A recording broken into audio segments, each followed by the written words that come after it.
Shalom, welcome to today's edition of Rabbi Ron in the House.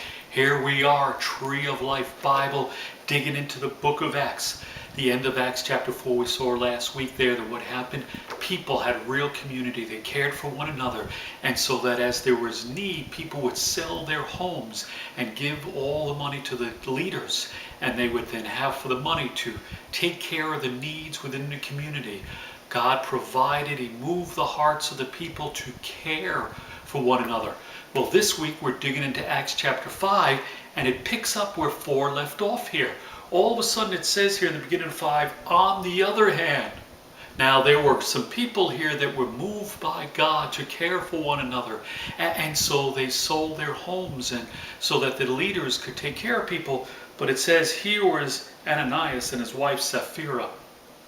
And they sold some property, but they kept some of the money back. They went to the leaders, said, here you have it, here's our money.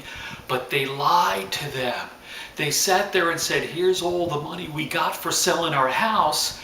But they lied. It wasn't the full price. They gave them most of it, part of it, whatever, kept some for themselves. The key was they lied. God was not happy, and He dealt with it severely. One of the questions as I'm looking at my study Bible earlier this morning was, why did they lie? Why did they lie? Why did they sit there and say, yes, this was the amount of money we received when it wasn't? And so here's the question I want to ask you. It wasn't like, well, listen, you come to faith in Messiah, we immediately go out, get your mikvah immersed in water, and then as soon as you get out of the water, we got pen and we got paper here, let's go sign over your home. Hand us the mortgage, sign it over, the deed, the property, hand it over. And it was, that's not what they did. It wasn't mandatory. It was just something that the hearts of the people were moved to say, we love our neighbors, our community, our people, and we will take care of them. And so it wasn't mandated. But these two people sat there and lied.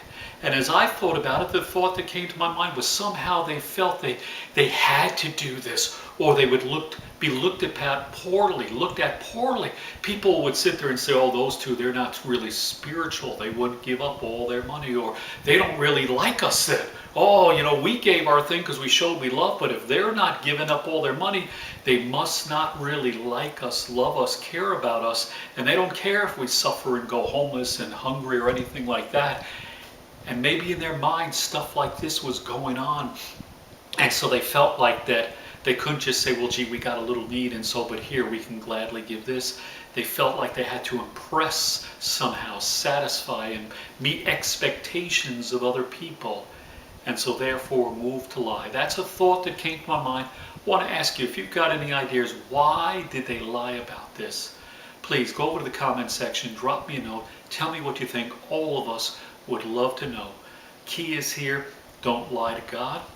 Number 2 is care for one another. Your rabbi, your pastor is not going to make you sign over your home or any other property, but allow God to touch your heart, that you would have His heart for one another, and that as you see people in need, you would care for them and do what you can to help. And so thanks for joining me today. This has been Rabbi Ron in the House.